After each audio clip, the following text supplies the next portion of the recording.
اگر میں آپ سے کہوں کہ جس دنیا میں آپ برسوں سے رہتے آ رہے ہیں حقیقت میں آپ اس دنیا کے مخلوق نہیں ہیں، نہ صرف یہ بلکہ یہ بھی کہ آپ اس دنیا میں نہ صرف بھیجے گئے ہیں بلکہ سزا کے طور پر بھیجے گئے ہیں۔ ہو سکتا ہے یہ ساری باتیں سن کر آپ کہیں گے کہ بھائی یہ تو کیا کہہ رہا ہے۔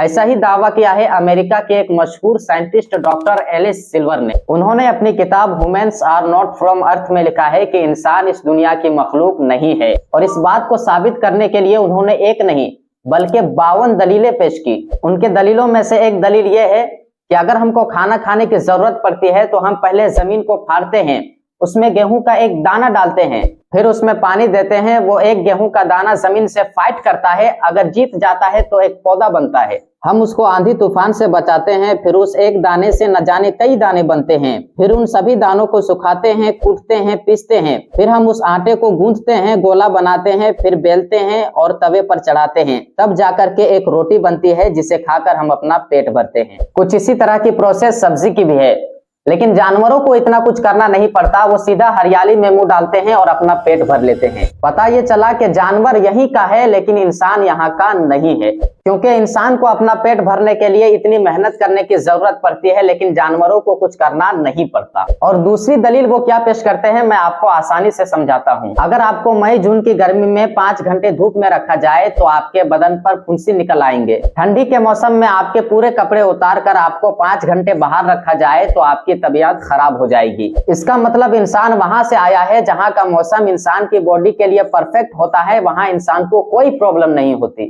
آپ دیکھیے جانور بھی یہیں رہتے ہیں، ان کو کوئی فرق نہیں پڑتا، مگر ہم کو سردی میں ہیٹر چاہیے اور گرمی میں اے سی۔ انسان وہاں سے آیا ہے جہاں آٹومیٹک اے سی اور ہیٹر لگا ہوا ہے۔ چلیے ہم یہ مان لیتے ہیں کہ انسان یہاں کا نہیں، تو پھر میں تمام سائنسدانوں سے یہ سوال کرنا چاہتا ہوں کہ انسان کہاں سے آیا ہے؟ تو اس سوال پر تمام سائنٹسٹ یہی جواب دیتے ہوئے نظر آتے ہیں، I don't know، مجھے نہیں معلوم۔ اب بھلا پتا کیسے چلے گا کہ انسان کہاں سے آیا ہے؟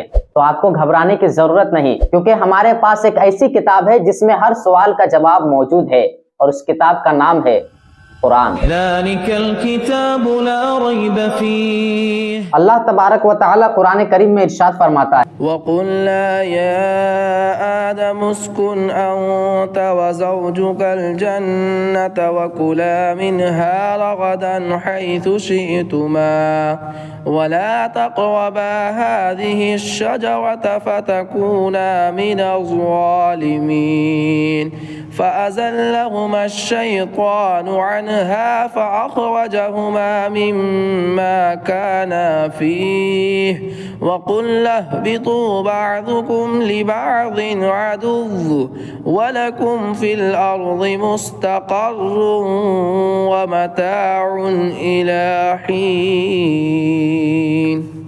اگر ہم ان آیات کے ترجمے پر غور کریں تو ہمیں بہت ساری باتیں معلوم ہوگی، اور یہ بھی معلوم ہوگا کہ انسان یقیناً یہاں کا نہیں ہے، بلکہ انسان جہاں سے آیا ہے اس کا نام جنت ہے۔